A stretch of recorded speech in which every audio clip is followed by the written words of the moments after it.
اللہ نے فرمایا جب میں نے تجھ کو بھی حکم دیا تھا تو کس چیز نے تجھے سجدہ کرنے سے باز رکھا؟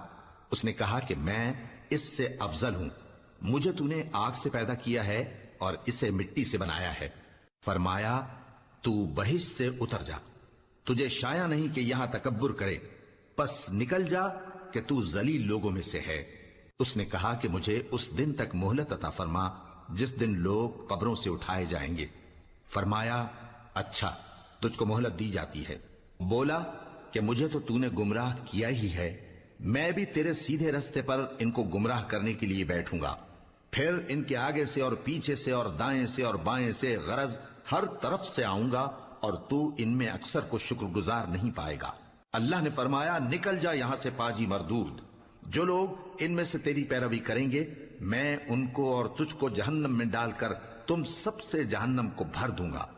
اور